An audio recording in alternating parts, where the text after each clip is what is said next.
Welcome, everyone. My name is Susan Patterson. I'm the director through God's Grace Ministry. We offer National Faith Coalition meetings as well as work groups where people come together to support and encourage each other in the fight against human trafficking. The work group you'll be joining today is the fourth Engaging Men's work group for men who are leaders in the fight. At this meeting, the men discuss what works to engage men, how to keep their projects alive, etc.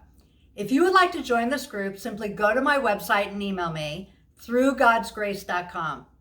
At the website, you can find dates for upcoming Faith Coalition meetings, as well as many other resources. Let's join the men now. So welcome back. It's another exciting opportunity to get together and hang out with the guys, the band of brothers who are making a difference in the fight against human trafficking. We're so grateful for every opportunity that we have to kind of get together and share what we're doing and the challenges that we face, because really without men getting involved in this fight, we're not going to really see much of a dent in its end. And so that's why this is, I think, so important that we have this conversation. I think everyone this morning can kind of introduce themselves, and I think gives us an opportunity to share what's going on, what we're working on, and currently. Some people have some really exciting news. For me, it's like the last couple of weeks have been really challenging because we've gotten some discouraging news, I think, on the legal front. But that to me is also kind of inspiring, because it really shows us that we really are the ones that have to make a difference in a grassroots kind of level, that we have to be changing the hearts and minds of men to really make this change. And not just rely on courts and kind of legislation. We need that too, because we need a collaborative effort of both the private sector, of kind of the government. But really, we really need to have men reaching other men. So let's start. Each person can introduce themselves. Start with you, Joe. Introduce yourself, and then anything that you're currently working on, things that are happening in your sphere.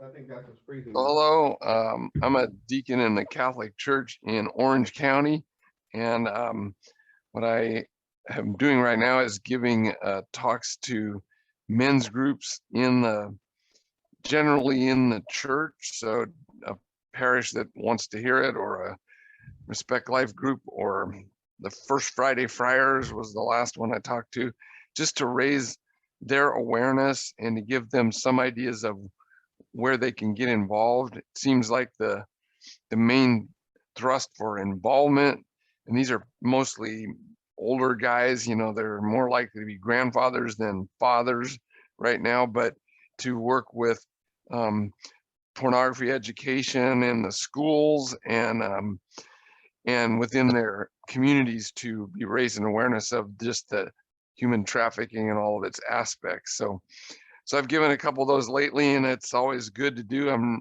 hoping to do more, but that's what I'm doing. Not nearly as exciting as some, but that's it for me. Thanks. It's great. Thank you so much, Joe. I appreciate it. How about Isaac? Good morning, everyone. I'm Isaac Mckeithen, the leader of the Orange County EPIC team, and also a member of the Saddleback Human Trafficking Ministry. So what I'm doing is just getting, trying to actually help Los Angeles get a EPIC team together. And then also we've created a video, an awareness video that we're showing to all of the small group life groups that belong to Saddleback. So bringing the awareness that way. Not as exciting as that is exciting. Thank you so much, Isaac. Next, how about Bishop Oliver? Good morning. Can you hear me? Yes, sir. All right. Good morning. This is I'm Bishop Gil Oliver from the Great Light Family Church, and currently working on hooking up with someone that used to be a pimp, and getting ready to set up some recordings to kind of get a perspective as far as when he was pimping and how he got started and how God got him out of it, and then recruiting him to help me reach other pimps, and also how to educate the men on what's really going on, to interrupt that thought of pleasure and let them know the seriousness and the challenges of pimping and prostitution, and how on the men's side, how it can destroy your marriage, your family. So, and also it's a setup. The enemy does very well to make things that's bad look good, or even look good. So, and then also trying to recruit one of my family members that used to be into it, kind of see if I could bring her on board to kind of educate men on what's going on their end. Great, thank you so much. Yeah, the times we're living in, right? Like good looks bad, bad looks good. Hello. Yeah. Yep, and then prophecy is being fulfilled. We're in those times. Yeah, and it all goes back to the lie, right? It's just the original lie of what's really going to make us happy without God, without that higher purpose. Ken, how about you? Good morning. Good morning. Good to see you. Thank you. Working. Thank you for your heart and dedication to this. Seriously. Yeah, I mean, I love hearing all the work that you guys are doing, and there's nothing too small. I'm gonna tell you that right now. Any effort that we make is a big deal, because we're changing lives, and one life can really be a domino effect and change others. So we never know what impact we're making when we touch people. I'm a busy bee, so that's just who I am. So I am one of these crazy human beings that God has given this ridiculous energy too. So I'll have multiple fires going on, but doesn't mean mine is any bigger than anybody else's.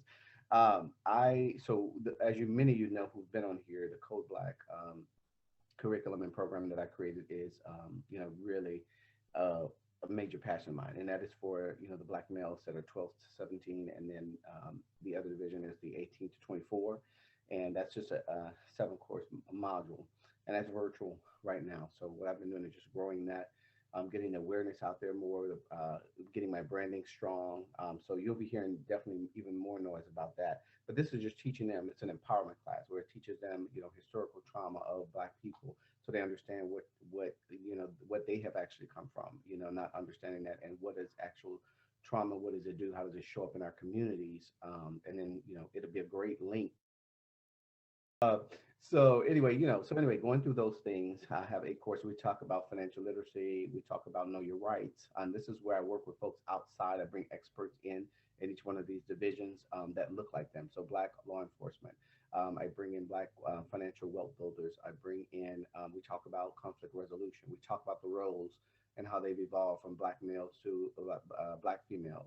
We talk about that link to higher education, why there's so way more Black women being educated than Black men.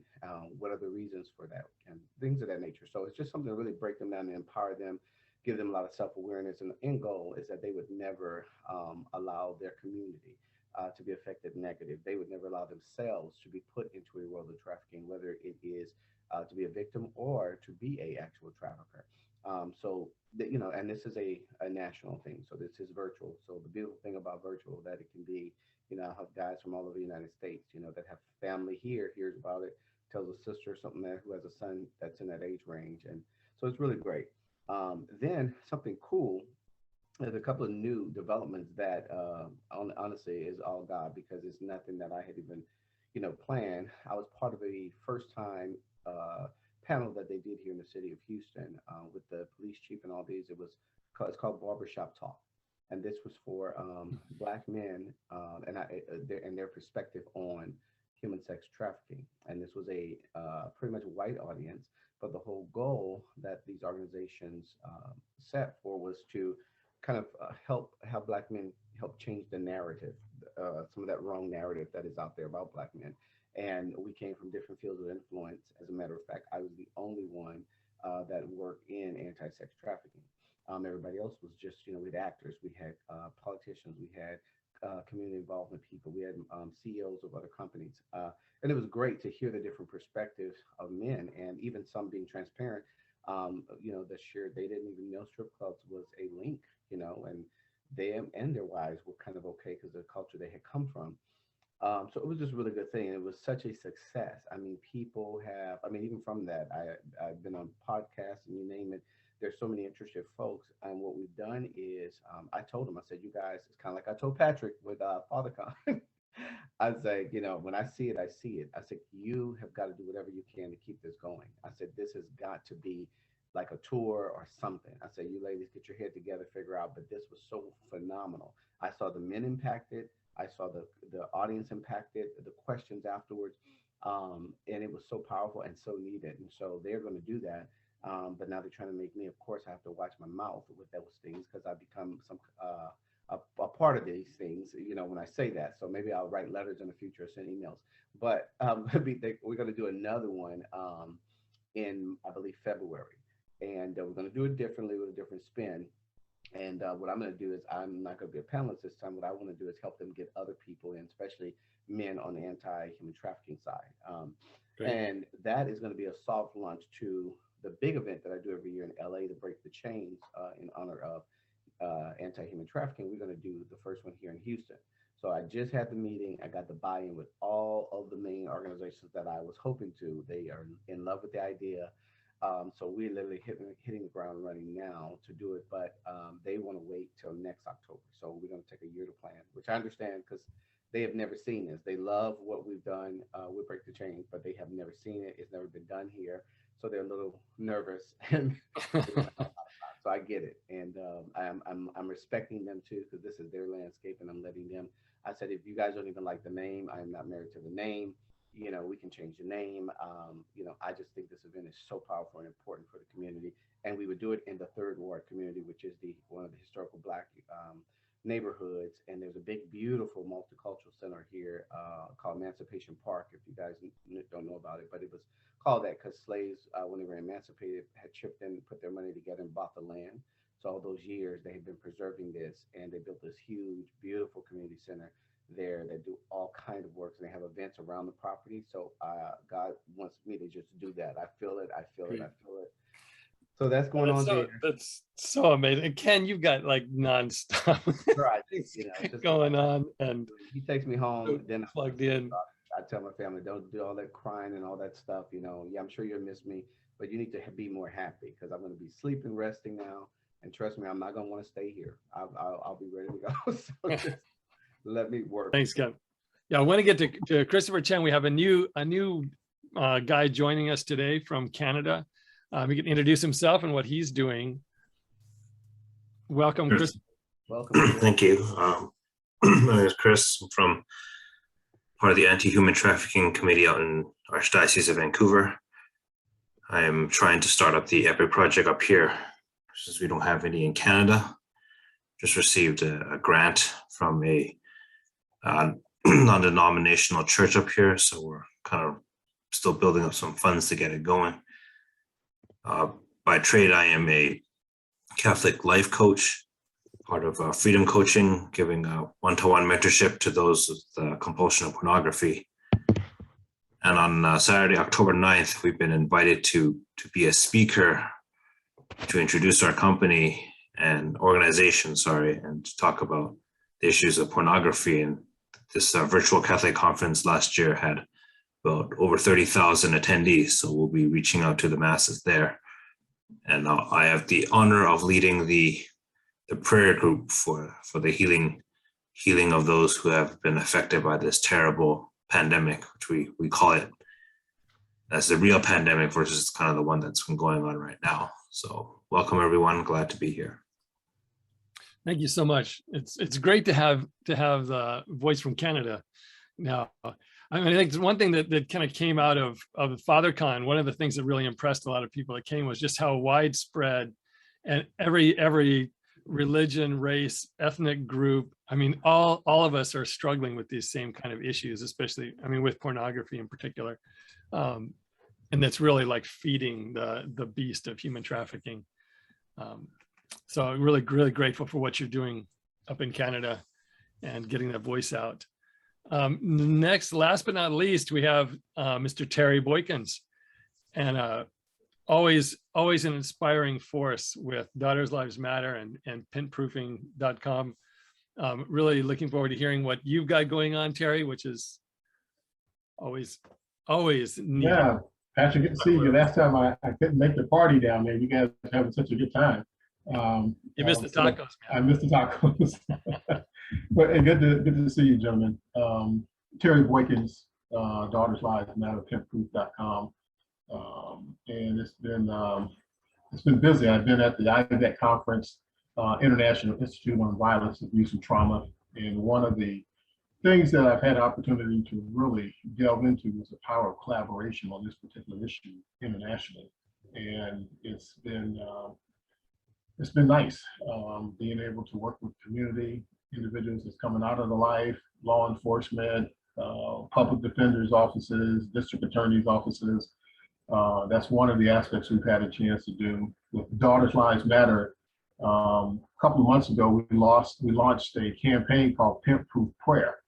And we've invited all those fathers who have situations with their daughters that need some spiritual inspiration. And Dr. Willie Hudson, Deborah Taylor down in Memphis are available every Tuesday, 5:30 Pacific time, 7:30 Central.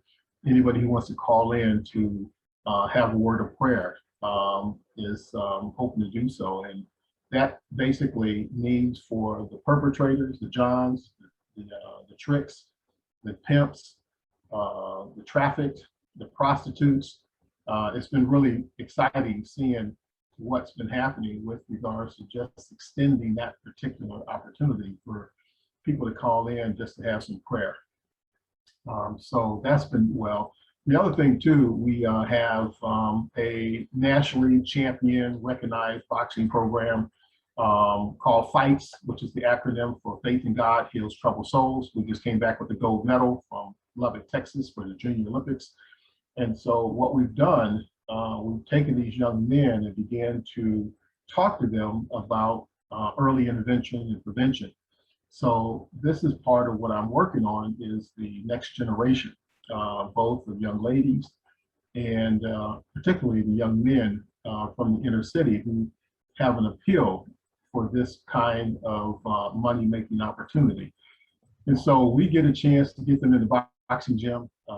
We, of course, have been featured on HBO and PBS and ESPN, and we just had a rap artist that just came through that used our facility to help put the word out and is using the hip hop. Patrick, you know, Justified Fathers in Hip Hop. So we're basically on all cylinders, but we're not discounting the issue of trauma, particularly with men who are in the life that may have been abused as children, have gone into life, didn't have any more examples other than what they saw. You know, you're going to be what you see. And as Bishop Oliver, good to see you again, brother, has mentioned about reaching out to his former pimp. So we're basically are going early in the game. We typically are out about 10 or 20 years, looking at where these guys will be. I've worked extensively in CDCR, you know, understanding the game from behind the, you know, the prison iron and on the yard. And so, you know, if we're going to get ahead of this thing, we got to start spending time with our young men before the fact and not just have these Johnny come lately kind of campaigns, because by the time that money urge gets into their system, it's too late. Yeah. So that's where we're at right now.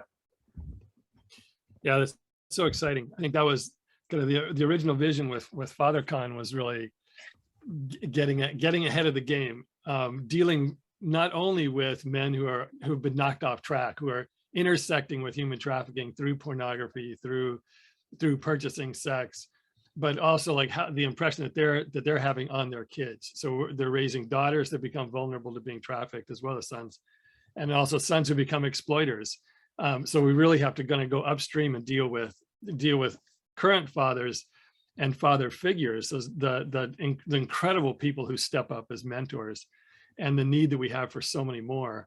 but then also looking at future fathers. Like, how do we start reaching young men who are not fathers yet, but to really get them prepared for the awesome blessing and responsibility that comes with that role. But we really need to start educating kind of at a much younger age. So that what you're doing kind of with basically disrupting someone who would be on course to become a trafficker.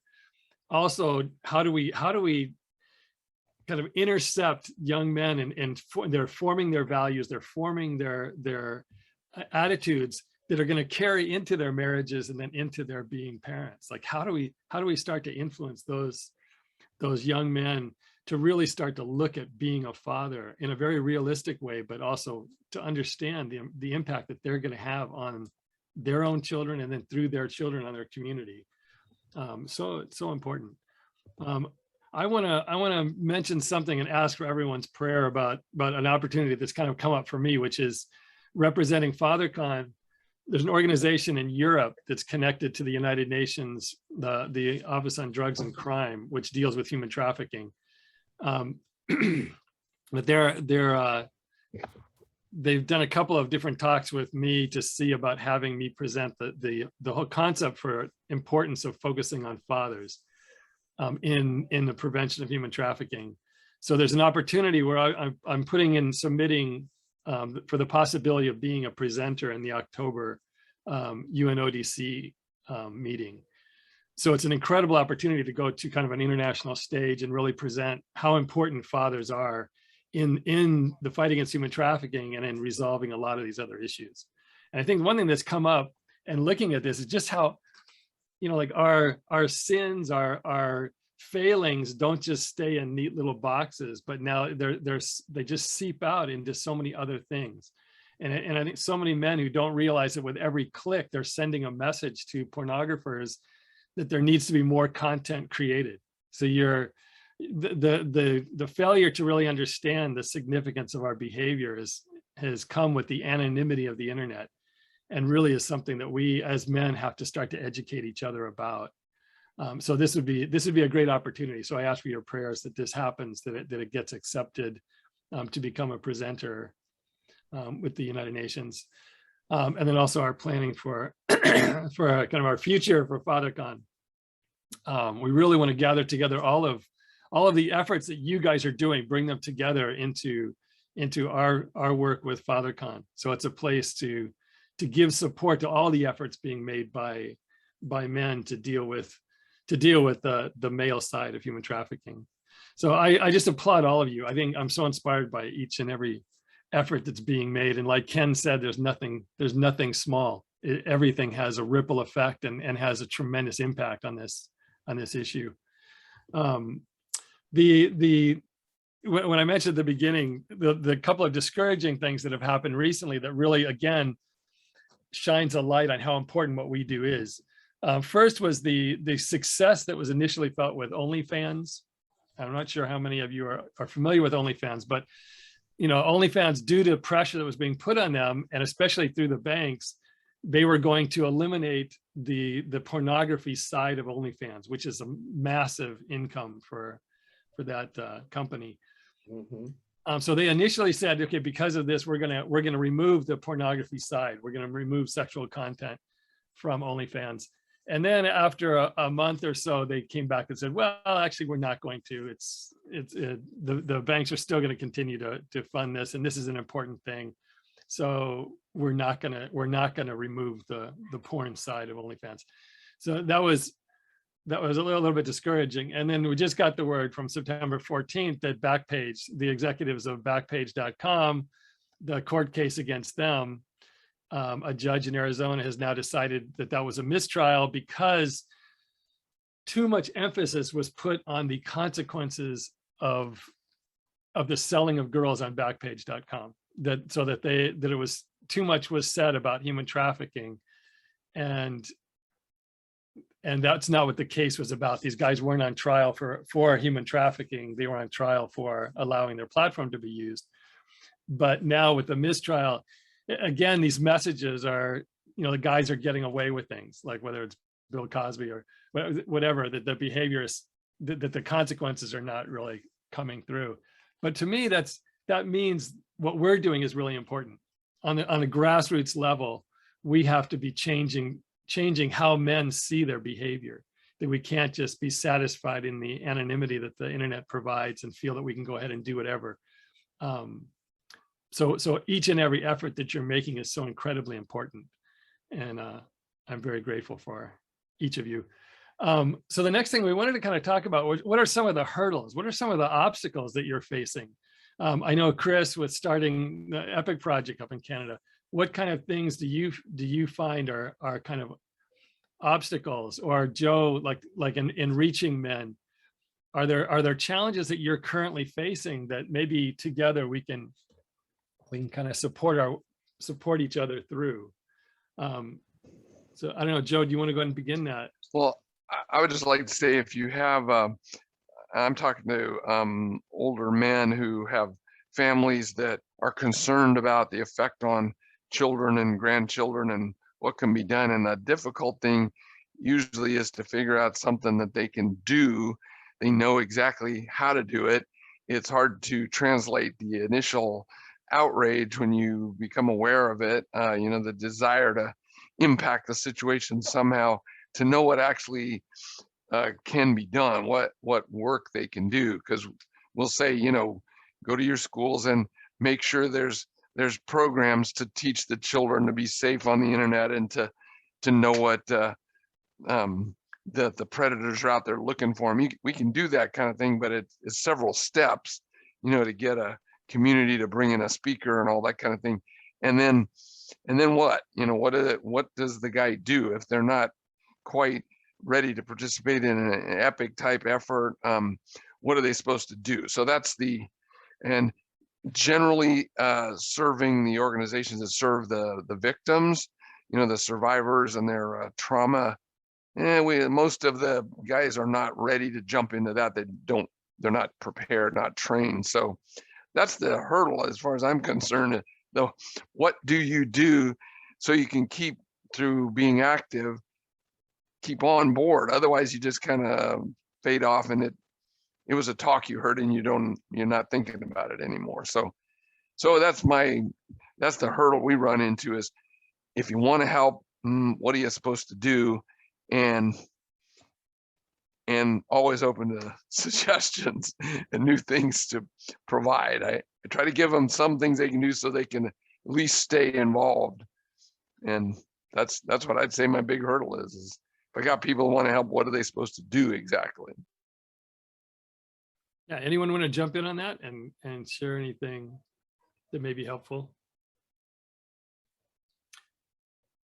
That does seem to be the challenge in working with men in general, is the ongoing, consistent, and making sure that they have something to do that's satisfying to them as men.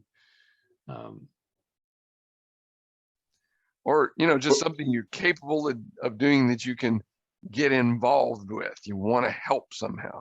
And there might be a church that's got an active effort to serve in some way, and we can point them into that. But if there isn't already a program in their community or their church that they can just volunteer with, then it's hard to know what to do. So anyway, I'm sorry. That's it. No, not to be sorry. Well, Joe, actually, we're battling that from the EPIC project, and finding communities with enough men that want to get involved and stay involved, because this is like and I tell men, this is not a short-term fight. This is something that you got to get in and be in for the marathon that is human trafficking. And that's where the challenge is, at least for us, is getting men to understand that once you get into this fight, it's going to be long-term, so can you handle the long battle? That's where you have to be called to get into this, because if not, that short-term gratification just won't be there like you think it is. And for men, we're looking for at least some kind of result of our efforts. And we have to change our mindset to understand that this, the finish line is there, but it's a marathon.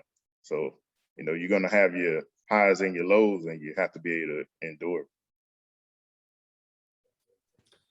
Can I ask you, in an epic type situation where you have to train people, then they have to commit to the time to be available on the phone or whatever. It's quite a commitment. Do you have a big turnover? You know, a lot of people do it for a little while and then don't show up anymore, or do you have a way to get the volunteers to keep going? I don't know. Well, and that's the challenges that some cities are having is the turnover.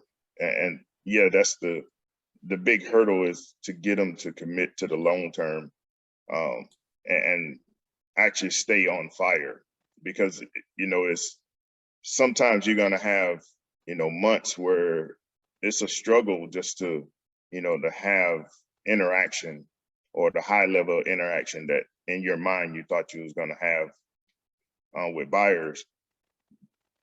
So it's a motivational thing, and as one of the city leaders, that's the challenges that we have to come up with different inventive ways to keep guys engaged. So we're coming up with, you know, different team building things to do. So it's just, you know, really at the end of the day, it's taking your hat off and saying, okay, if I was being the guy that's being recruited to do this kind of work, what would it take to start my fire, and what would it take to maintain my fire, you know, in this type of work? So that's what I use. But Chris might actually, since he's just coming into the program, he could be, and in a different country, a good way to see how it is to build a team from scratch. My impression is he'll jump in when he can, but he's also got some other thing going on. So, hey there, Chris, go for it. Well, sorry, what was the question that Isaac said? Talking about if men want to be involved with an epic type approach, what keeps them involved? How do you prevent the quick turnover? You know, where I tried it, I'm not doing it. I'm not feeling fulfilled. I don't think I'm doing any good, or something like that. So Okay. We haven't started recruiting yet with volunteers, but I think I'm part of the largest Catholic organization in the world called the Knights of Columbus. And there's a lot of leaders there. Some of them that we've known for years are kind of like the ones that we would ask first. And we would kind of build our own team. The word team is very critical here. It's if you start bringing in, like, let's say you advertise on Craigslist as an example, and then you bring in these, you know, random people that come in with all great intentions and all, but because the chemistry and all that may not be there. And that's why it's, as Isaac probably knows, after you do a patrol, you debrief afterwards.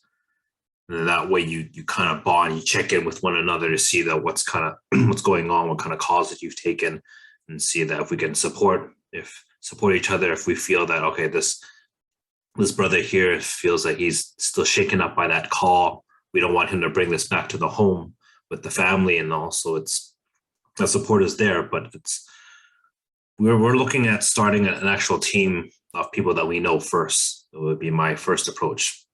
And we're lucky to have an organization of over 12,000 Catholic men in our province here who we could tap into. And the first ones we would tap into are like what we call district deputies. There are about 30 of them. Those are like the real leaders that represent the president. And then we go from there because they also know people in their areas who might be a good fit as well. Have you faced any particular hurdles in your work with like maintaining interest or maintaining involvement of men? So it would before you would start, you'd have to talk to them, ask them what their why is. This is kind of like why we ask ourselves here in this call, what's the why? Why are we here? You know, we're all busy.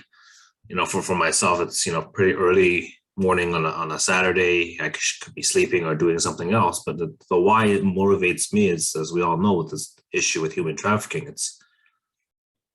I think a lot of men kind of take it for granted, even those who are faith-based, they kind of just bat an eye. You really have to vet them. For some, it's just not a good fit. You can't think that every man that you talk to, you think that they'll be a good fit for whatever you do. Maybe they have other callings in the Christian ministry, but to keep them motivated, they have to be in it for the right reasons first.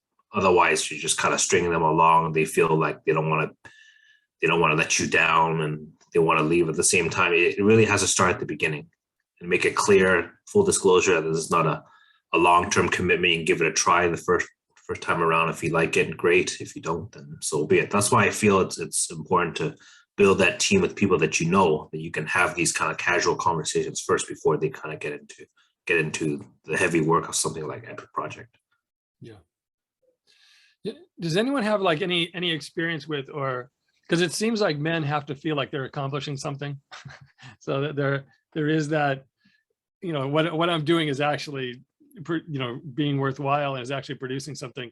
With establishing, not just the marathon. So looking at the marathon in the long term, but setting up more short-term goals, like something that they can have a sense of accomplishment over in the short term. Does anyone have experience with using kind of short-term goals in order to keep men engaged for the long haul? Patrick, Well, go ahead. go ahead, Terry. Yeah, okay, thanks, Isaac. One of the things that I have realized is, as Christopher said about your why, your big why. Yeah. The guys that I have experienced that really will pick up the shovel and the pick are the ones that have been affected. They got a niece that's in the game or a daughter, and you got to vet through that particular, resource pool to really find out, where their grind is at. And there's a trade-off that happens between them being intense about making this thing right, because they, remember their daughter when she was a little girl, or it went this way, or separation with the family, or divorce, or breakup with the mom, whatever it may be. And talking to them, men to men, talking to them about, what else do they need? Where are they at? Where are they trying to get to? This has been a bend in the road with regards to this issue, but it's also what I've found that talking to men about where else they're trying to get to. How are their finances? What's going on in their personal life? Do they have some unresolved issues? So we become a support group, as well as a very intentional operation to reduce trafficking. But I don't think it's just about trafficking. I think it's about life. Yeah. And the trafficking is just one component that happens, but men have all kinds of different needs. This is an occurrence that's happening, and it's very emotional for them.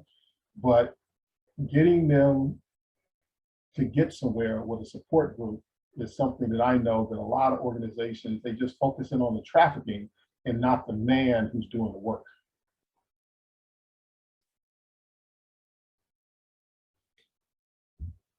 Yeah, interesting.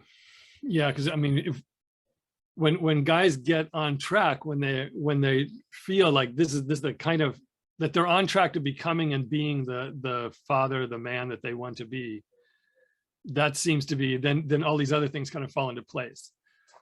But as far as like just the having men engaged in an issue is challenging. Also too, I know it's like football season. This is where it's not just about what's on the field. It's that off-field activity that is going to determine, are you going to be back next season? Yeah. We know what you can do on the gridiron, but it's what's off the field that may mess you up. And it's that support group. Guys they don't play football just because they're good at playing football. They play football because they love the camaraderie. They got the support, they got something, to come to. And I think we have to really look at this is, are we building something that men, fathers, can look forward to come to? because the objective is to get their situation resolved, but get them staying involved. We don't want them just involved, you know, they're involved for the moment because they've got a situation, but you don't want to lose that talent just because the trafficking incident is over. You want, that man still wants to be a part of something. Yeah, good point. So I'm going to take away that. That was some really good comments, Terry and Chris and Kenny online. The idea of, if we want to be successful in an activity, to build a team that wants to be together as a team that wants to work together, because they're getting fulfillment in being part of the team and growing in their, you know, their other ways besides just having an impact on the focus now of doing something about trafficking. Thank you all. That was really good suggestion. Yeah. And I Let me go believe ahead and read. Let me read what Ken put in, since you're having a little bit of issues there. But this is true. Build the engagement slow and steady, meaning partner on something solid, 1 on 2 men on something you can consistently work on and build upon. As opportunity presents itself, where you would have need for more men, promote what you have built and share the immediate need. Build it and they will come. Taking from the movies. Yeah, having something consistently that people can work towards. And I think Terry's point is really, we're trying to become the men we're meant to be. We're trying to become the fathers we're meant to be. Human trafficking is an amazing, kind of huge and horrifying kind of obstacle or kind of a side consequence of our not being the person that we really want to be. It's something that happens when we drop the ball. And so how do we keep that momentum like off the field? I think someone once said to me a long time ago that why he was a successful salesperson was because of what he did when he wasn't selling. And there's that, it's the back work. And it's the training. So it's not just the event. It's not just this one particular issue or cause, but it's really the solution to human trafficking is we have a lot of really good, successful fathers that are producing really resilient and healthy and strong kids who are not going to fall prey to this and are not going to become, you know, part of exploiting. So how do we become those guys, and how do we inspire men to really look at the type of men, the type of fathers they want to be, and that's actually attainable, that this is something that they can be building towards and becoming, you know, day by day, and that feeds into the ending of human trafficking. Anyone else? Bishop Oliver, do you have anything you'd like to add, or any challenges that you've met along your way?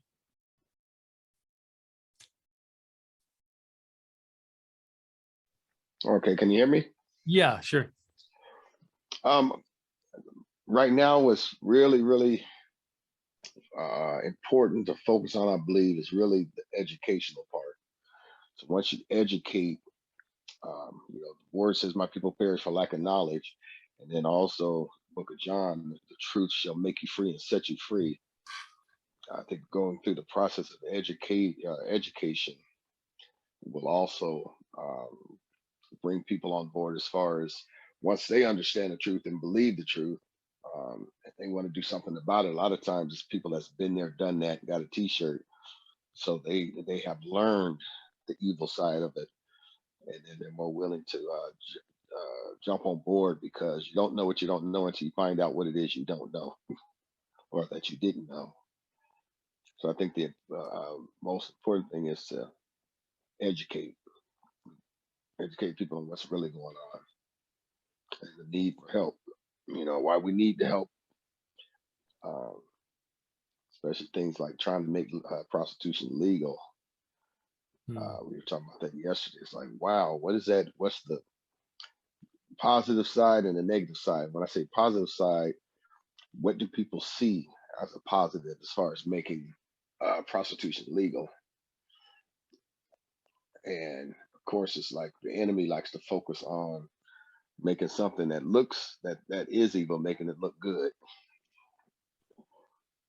So a lot of I believe a lot of people just don't understand what's really going on when you look at prostitution behind the scene. I had a friend reach out to me years ago and explained it to me as far as uh, looking at girls from prostitute. You may look at them as prostitutes, and really, 90% of them are probably victims. I mean, they didn't choose the lifestyle; they're forced in it. And once I got that, once I learned, I'm like, oh wow, okay, so this is where the enemy's camping out at. Yeah, So, in the law enforcement wants to, or men, or talks to men, we want to help them understand that there's myths about it, which would be the enemy's story. She chooses it. She's old enough. She gets to keep the money. It's for her benefit. That's the reason that you could excuse yourself participating in purchasing sex. And of course, none of those are true, or most of the time, none of them are true. And it's just the myths that people keep telling each other that make it sound okay. And that's what's in public as the reason to legalize prostitution. But none of it helps the victim. And most of the prostitutes are victims, like you were saying. It's not something they chose. They think they can't do anything else. They're forced into it. They're coming from a history of abuse.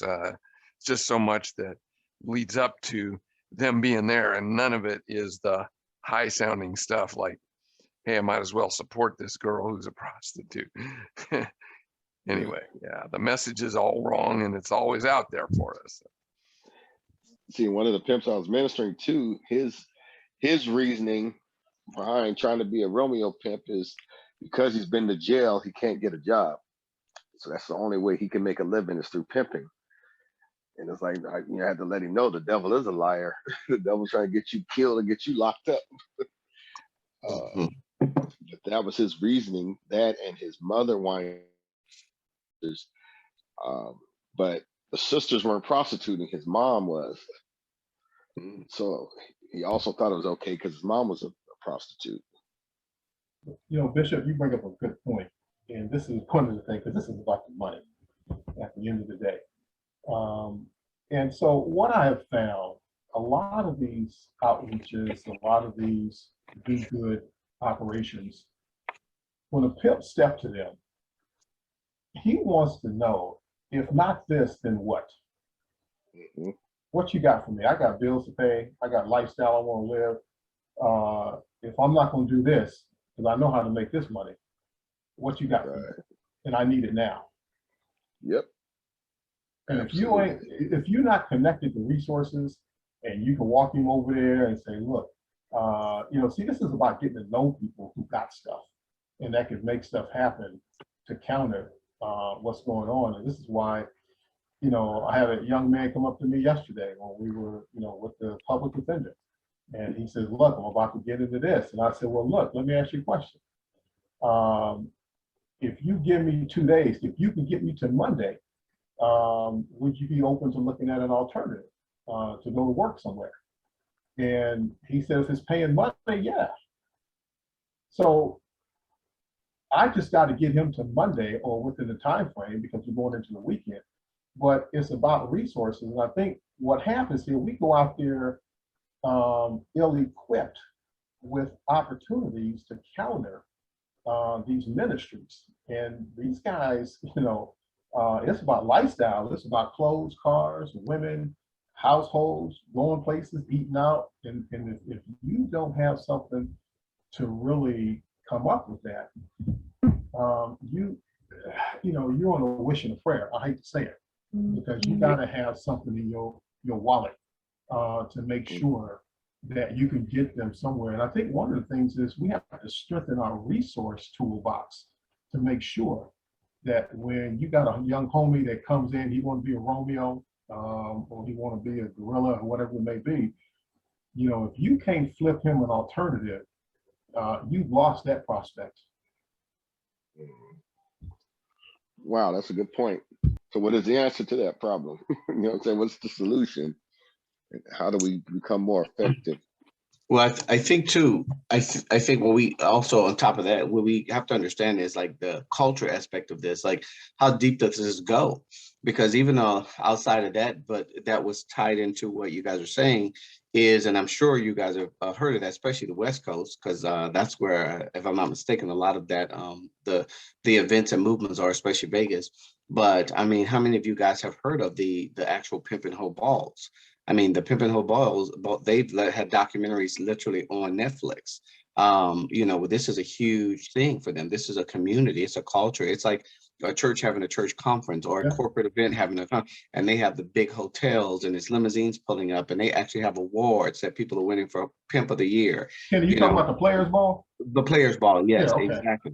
And so that is a culture. So you have to think about how deeply doctrinated that many of these people are in. And here we come saying that this is wrong when you have hundreds of thousands of people and they're actually giving money, investing in philanthropy and all this. And how are you going to tell me I'm wrong? I'm a great citizen, and I actually helped this little mentor program in my neighborhood as well and take them under my wing. So this thing is deep. Yeah. And so we have to understand that as we come forward. So it's all those elements of the money, of the alternative. But I really think what it's going to take is us going, don't stop the efforts that we're doing. Absolutely not, because there definitely will be those that we're able to help and pull out. But I think if we want to make a majorly strong impact, we have got to understand, man, this is psychological. We got to go deep. We got to start early, and we have to really get invested in the actual communities. And it's got to be consistent. And we're talking about these things, and we're actually building friendships with some of these guys, which is why I appreciate what you guys are doing, building friendships with some of these guys and figuring out who are some of the big leaders in these movements that people are respecting. So who's some of the ones that have written the books, that people look up to start building friends with them and actually being able to teach them from our perspective so they can see the trauma and how they're really tearing up the community, and how they're actually this progress that I know when you hear a lot of them speak, especially when they do acceptance speech, because I watched that thing from beginning to end and I was just blown away. I didn't even know anything like that exists. And I just sat there and thought about, wow, how deeply, like, they really believe that they're doing something good for the world. And these women believe that they are, we know a lot of the psyche, but I'm talking about the women. When I'm talking about, these are not the ones they put on the street. They've been on the street. These are the ones that are helping them with the organization and all this stuff. And I'm looking at the level they're doing this on. And if I'm a kid and I come from a place that is disadvantaged and I don't have much, and I see this, I'm like, wow, I could see myself wanting to aspire to that because everyone looks happy. Everyone looks like they want to be there. The nice cars, I'm looking at the diamonds and all this stuff. And I'm like, wow, I could see that. And, God allowed me, before I got involved in this work, God allowed me to meet a friend in the church that I was in. Had no clue. He was an English professor at Cal State Long Beach. And it turns out that my wife and the girl he was engaged to were really close friends, which they still are. Now, unfortunately, he has passed away, this guy, because he had sickle cell really bad. But Black gentleman, and he actually started telling me about trafficking, about pimping. He didn't say trafficking. He didn't use that term. And so I remember, and he grew up in South Central. So I was like, okay, I'm interested. Like, so you grew up around this stuff. He said, yeah, my uncles, everyone, that's what they were involved in. He said, that's what we all aspire to be, man. He said, and I'm talking about like real, like they wore the purple suits, the this, and they would show me pictures. And I'm like, wow. I was like, so I never met anybody that was closely touched in that lifestyle that grew up seeing it. And he said, and so they started training us in high school on how to be this way and how to, view women and how to use them for advantage. And for a while I was doing that until I went to college. He said in college is where, I started meeting folks. And then that's where I actually met the church, how I got involved in this church. And he said, honestly, that was the only thing that changed me. He said, is the fact that I started studying the Bible and I started realizing, wait a minute, this is going against everything that I've been taught to do and how I've been treating women specifically. He said, and so that's just a mission I've been on, is trying to talk to my family and friends and get them out of that, by using the word. So again, what I've seen would work with him, who was heavily involved, was he was able to, someone was able to get him in the community and kind of get some time with him to do consistent Bible studies, to do consistent building friendships with other men that thought differently. So he got a chance now to see a different perspective. So I think the change is going to take, as we knew, I'm sure all of us, we're intelligent men here, it's just going to take a lot of grassroots things of getting involved in the community and building relationships with these people. And you're right. I think it was Terry that said this, the judgment, that there's no place for that with what we do, right? There's no place for that as men who call themselves men of God to have judgment. We see it's wrong. We know it's unhealthy, but we have to say at the same time, these individuals are someone God loves, that they didn't come out of the womb saying that here's what I want to do. Here's how I want to treat people. There's something happened along the way where they were conditioned and now they're indoctrinated. So they believe that this is right. So we have to look at them with that spirit of love and with what we know who God created them, to be, and start to really build those relationships. And I think honestly, that's all I'm doing here, because that's the only thing I can think of that makes sense. That's logical. I know it takes time. So it's just building relationships with folks, helping these other organizations understand everything that I know there's so many things we can do, but everything that I feel I want to do is community based. I want to be involved in the communities. I want to meet the people. I want to touch the people. I want to build the relationships, have genuine conversations with the people. And it's offering resources to them. And, they're not going to right away make the money that they made on the streets. Let's just be very clear about that. Most of them don't have degrees or skills. Their skill is this. And so teaching them how to draw the strengths from that, how they've had to survive and all that, to put it into some kind of jobs or entrepreneurship, but allowing them to know that there's a vision, giving them a vision, like a hope for a future, that there's a hope that you can do more, with your skill set. But here's what you will not be doing. You won't be subjecting yourself to harm. You won't be feeling guilty and feeling like you have to numb yourself out with drugs because of, deep down inside, you don't like your body being used like this. Or deep down inside, you truly don't like beating on this woman that could be your sister or your niece or your cousin. Like getting to a heart level by themselves where there's a spirit of humility and transparency. I think for me, man, I think, and it's just love, honestly, really, truly. When you look at it, it sounds cliche, but it really is love in action. And that's what it's going to take from this. And I think that's why the church is called, because we have got to really do God's love. And God's love is sitting down with folks and giving them an opportunity. God loves is treating them with respect when nobody else treats them with respect, to hear them out and give them a place and I know it's hard as men, because I know it's hard for me. I have a 11-year-old daughter, and just sometimes just thoughts come in my head and I get very, very angry. I'm like, honestly, and I'll be honest. And I had one of those thoughts last night. But checking that, when that spirit hits me, check that. And to really force myself to look at everyone with love again, right? And to be able to sit there. And that doesn't mean there's no consequences. You have to have consequences, especially if we catch them actively doing something, consequence them. But again, that even helps us, because now they're maybe in a place like jail where we can actually make sure we're able to go get some consistent time with them when they're away from everything and the distraction. So, that's just my take on that particular situation. If I could, Kenny, this is, because I get into it at a whole different level, especially when you go up the ranks and you get into the syndicate part of this thing. And, Bill Gates got caught up in this game. I mean, just get a chance of where this thing is really playing at. And so when you talk about the church, I've had pimps that have sworn to me that God gave them this gift. Yeah. Yes. I mean, you gotta, and Joe, and I appreciate what you were saying earlier about, how do you get these guys, committed? You gotta think like a pimp and move like a soldier. You gotta really understand the psychology, Kenny. I think that's what you're saying. It's the psychology of what this is like. And so if you have not seen, I think we invite ourselves to the player ball is what I think we do. Right. And get a chance to understand the environment. But when you walk in there, any young homie that's trying to experience lifestyle and he sees that, and he's got access to that, he's going to want to be that. And I tell you, you're so point on, and those are I know those are the young men I deal with, because they, over at the gym yesterday, they got the gold on. You can tell they're getting ready. They got a little something in their stable, and they're getting ready. And once they perfect that, so while we're organizing and talking about, all these approaches, they are doing. it's on the job training. This is real now. The networks with the motels, with the phones, I mean, they are live. And so, this is a heavy lift. This is a heavy lift. But if you don't understand how a pimp thinks and how a survivor thinks, this ain't the game for you. You got to be educated. I think someone mentioned about being education. I think Bishop mentioned about, education is key. And you don't just have to educate yourself about your commitment, but you got to educate yourself about how the game thinks. Mhm.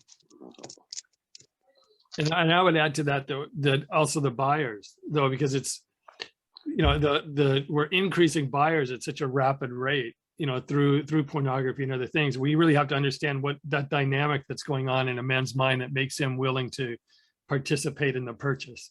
So we need those three. Really understanding on the trafficker level, the attraction and the psychology behind that, and also the victimization and the people who are being victimized, what goes on in their mind, how they're being groomed and processed to be exploitable, and in many cases submit to being exploited. But also really looking at the men who are being groomed to become purchasers, groomed for the demand. And we really have to look at that. Patrick, I would say, even with Father Khan, if you have workshops on those three areas that you just mentioned, if you come to Father Khan, you must take one of these workshops. What you just hit was right on the button. And I think that, because that's how Pimp University works. You got to take the class. And I think Father Khan, you talk about the curriculum, the education, let's not do no feel good. Let's basically get folks enrolled in the workshops and get them in there and get them educated and get them equipped so that they can get back out to the field of play and do a doggone thing. But what you just said is really, those three components are the essence of what people coming into Father Khan must be educated on. Yeah. And I think that's great. I think that's what we're talking about. When I was sharing the chat about building, I think that's the important. This thing is it's enormous, but it's the same thing as any other challenge we tackle, when you compartmentalize and you strategize, and then you're able to execute. And the thing I see here is, like, you have a group of us who are, like, right now in the fight, there's people running, to really stand up against the decriminalization of prostitution, right? And that's great. And we need those people, and we need to support however we can, and then you also need, the guys, the crew going after the buyers, right? And that legislation, all this. And then you need the ones that are constantly going after the actual pimps. We need the ones taking care of the survivors, like their expertise is there. So that's the way I see it. It's figuring out where's your calling, where God has you. Because I think that we do a disservice when we try to get involved in all the different aspects of it. And honestly, we're not even equipped many times to be. We may have the heart for it, but that's not who God designed us to be. We're not equipped to be involved there. So you have to figure out, is your calling to really go after the buyers? And you need to do that, because it actually works against our efforts. It works against our progress if we're not working in the gift God's given us, right? And if it's the prevention piece, where you're going after the youth and empowering them, then you band with the brothers and sisters there and you do that. That's where you live at. But we come together and we collaborate. You have to understand and talk and communicate to everybody else in those other sects, so you know how to best help the ones here and prepare them and help them stand up against this stuff. Because you know what's going on, the changes as it evolves with social media, whatever it is with buyers. You know what's going on with the pimp game, how that's changing, because I'm talking to the different people. We're a team, we're a village, we're a family, we're a tribe. But I live in this section here, like Epic Project. I love it because they are strictly focused on going after those buyers. That's where they live at. And that's a niche, and that's important. And so they can gain strength and momentum there, because that's what they constantly focus on. So we have to figure out those things and encourage people. And when we look at folks that we're meeting that could come into the fight, we look to see their strengths, their gifts, like the Bible talks about in Romans 12, figuring out what people's gifts are and then let them serve in that, figuring out where they would be better fit, and help them, maybe encourage them and guide them. At the end of the day, they have to make the decision and say, because none of us know where God is calling someone, and we trust that, and then let them get in there. But I feel like we have to kind of start doing that approach. You still are involved, you still love the fight, you still are down for the cause if you're not involved in every sect of it. You just got to figure out and don't let people force you into a certain position, and you might be overlapping, you might be involved in one or two, because honestly, you might have that gift to be involved in one or two, but don't allow ourselves to be stretched so thin, and encourage that. So who's that? It's from Terry. So the game is organized and committed to winning. I see. I was trying to read that chat. I'm on my phone now, guys. So I hope you see it's working better. Yeah, it is. Next to the laptop. There's one thing I'd like to add about that too, is that so often once you've gotten into your lane, but you start putting down the other lanes. And I think this is what's happened within the church. It's happened in a lot of areas where it's, like whatever I've accepted, this is the priority. And then you start putting down the other people. And there's a little bit of that coming into the human trafficking work. Yeah, that's not good. If you're not doing everything for survivors, if you're not doing everything on prevention, you're not doing everything in this. Yeah. So that's one thing I really want to appeal to, is just not giving into that. We all have this incredible part to play. Right. Part is really significant. And then finding your lane, your niche, your mission, your calling is so important, but not at the expense of, like the other people are wrong, or other people are, that we're tearing each other down. So it's so discouraging to see that happen. Yeah, and then we be a voice though, Patrick. Honestly, when we see that happening, we change agents. We stop people, and we only speak positivity. We give them a perspective. So at least if they still want to hold that perspective, they know they can't do it here. They're going to have to take that negativity to someone else, because they know each time they come to you, you're going to combat it with positivity and with the whole different perspective. Because I know I stand there. I love, and Patrick, you're definitely a witness to this. I love to see people walking. When you've always been committed to the men portion in this from the time I met you. That's what brought us together. And anything you've done to support that with FatherCon or whatever, if I was able to assist or whatever, even if it's me just promoting it, verbally, I've done that because I love it and I trust it, because I know that's kind of where you live at. You're not over here trying to do survivor services. You're not over here trying to do other. You strictly focus on the men stuff. I mean, the festival is great, but that's not something. It's just an annual thing that you're kind of helping with awareness. But you stay in your lane other than that, with the men standing against trafficking and the FatherCon. And I love that, because we need that element. And what we need to do is, when God brings people to us that are interested in that portion, we funnel them to things like that. And honestly, we help that grow, even if that means growing out of LA and growing in Texas and growing here and growing, that's whatever that means, we grow that. And then we have the, brothers focusing with the pimps and former pimps. That is so very, very important intel. Great. And we help them grow that however we can. People that want to be involved in that, or if we meet some former pimps or whatever, we don't try to get there. It's not my ministry.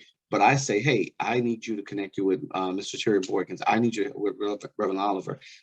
These guys are great, a little bit more well-versed than me, but, they've done, I think that you guys are really, that's what you're doing. You grow it like that, right? And we in the age of technology, so they don't have to be in a geographical location.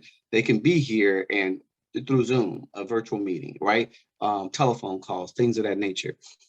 This thing could grow if we really, really honor the place God has us and help people, because some people are just emotional. They're emotionally led and they have a good heart, but they want to come in and you got to do this, you got to do that. And they forget to be responsible. That's not responsible, just running all over the place and nowhere in life. If you are just running all over the place and you're not focused, that's irresponsible. And so they don't see it, because they're moving with emotion and passion, but they don't understand that it's irresponsible for them to come at a person who focuses on the Johns, and you coming at me trying to pull me in to be involved with survivors. That's irresponsible on your part, because I'm not going to be able to take care of a survivor as well as people that have been experienced with doing that, right? But is your so you help them to see that. I've done that. Actually, I've had a couple of conversations, and mine has been mainly with women. I haven't really had that with men, but with women, I've had that, and I've had to help remind them the dangers of doing that, of not vetting people, of not making sure, and especially when you're asking men to come be involved with women, these women that were trafficked by men, you have to be very, very careful about that. Make sure these men understand trauma and they're informed about that. So it's just all these, it's all these things. But what you said is valid. You're definitely valid, because there's some very, emotional people in this, and because it is emotional. It definitely is emotional. Yeah, thank you so Okay. much, everyone. I think we've kind of gone over the amount of time that we wanted to spend. Obviously, we need to pick this up at a future date and keep this conversation going. I hope it's been valuable for each one of us here, and also for those who would be watching this and listening in the future. Men are really, whether you're part of the problem or not, you are the solution, and I think that's got to be our appeal and call. Every single man can be part of the solution to human trafficking, and every single one of us has a calling to be the man that we're meant to be, and for not just for ourselves, not just for our own satisfaction, but for our families, for our communities, for our country, for the world, and especially for our God. So I really want to kind of close this up. Really, thank you each for being here. I really look forward to seeing you again, and have a very blessed day and week ahead.